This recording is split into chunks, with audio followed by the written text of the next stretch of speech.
पिछले 60 वर्षों से मोटर स्टार्टर्स की दुनिया में सबसे बड़े एवं भरोसेमंद निर्माताओं में से एक एसकेएन बेंटेक्स की दुनिया में आपका स्वागत है।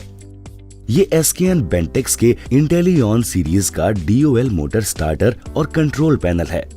ये इसका माइक्रो प्रोसेसर तकनीक पर आधारित इंटेलिजेंट कंट्रोल यूनिट है। ये वोल्ट और एम्पेयर डिजिटल डिस्प्ले के साथ आता है। ये electronic digital overload relay, dry run protection, high voltage protection, low voltage protection, adjustable timer जैसे अन्य कई फीचर्स के साथ आता है। आप अपनी जरूरत के अनुसार मोटर का ऑन ऑफ टाइम सेट कर सकते हैं। इस हरे और लाल बटन से आप मैन्युअली मोटर को ऑन या ऑफ कर सकते हैं। इस स्विच के द्वारा आप अपने पैनल को ऑटो या मैनुअल मोड में ऑपरेट कर सकते हैं।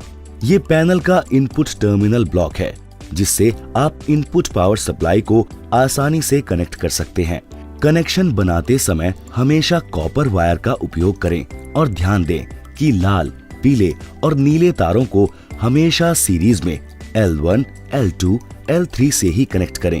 सबसे पहले आपको लाल तार, फिर पीला तार, फिर नीला तार लगाना होगा। कनेक्शन बनाते समय तार को पूरी तरह से कस लें।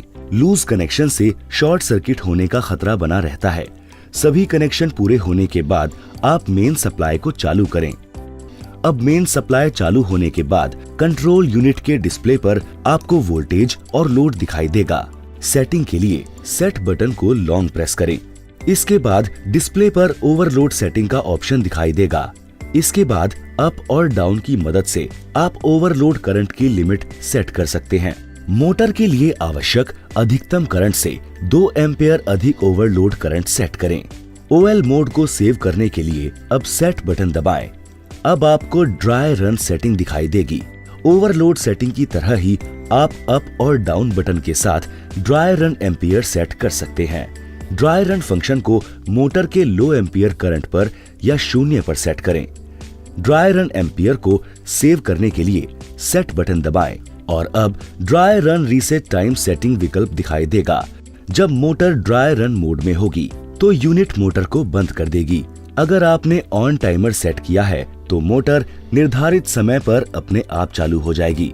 जब मोटर ड्राई रन पर जाती है तो यूनिट मोटर को बंद कर देगी।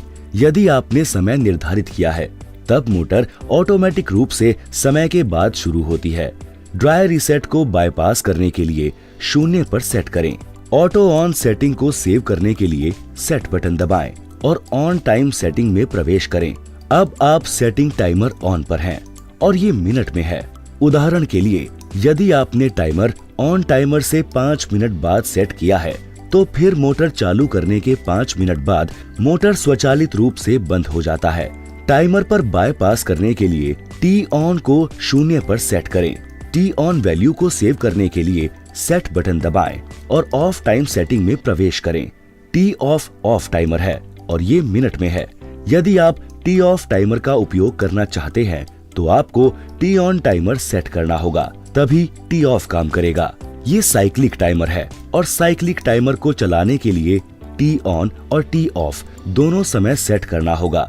उदाहरण के लिए यदि आपने टी ऑन टाइमर को 5 मिनट पर और टी ऑफ टाइमर को 3 मिनट के लिए सेट किया है, फिर मोटर हर 5 मिनट में चलती है और हर 3 मिनट में रुक जाती है और ये चक्र चलता रहता है।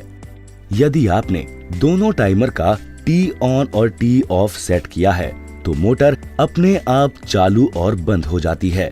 ऑन और ऑफ टाइम सेटिंग के अनुसार टाइमर पर बाईपास करने के लिए टी ऑफ से 0 पर सेट करें। टी ऑफ वैल्यू सेव करने के लिए सेट बटन दबाएं और एटीएम यानी ऑटोमेटिक टाइमर सेटिंग में प्रवेश करें। एटीएम ऑटो टाइमर है और ये सेकंडों में है। जब बिजली जाती है और आती है तो ये एटीएम के पूर्व निर्धारित वैल्यू से मोटर स्टार्ट करती है। उदाहरण के लिए यदि आपने एटीएम टाइमर को 10 सेकंड पर सेट किया है तो एक बार पावर जाता है और आता है तो एटीएम 10 सेकंड के बाद अपने आप मोटर चालू कर देगा। इस टाइमर को ऑन डिले टाइमर भी कहा जाता है।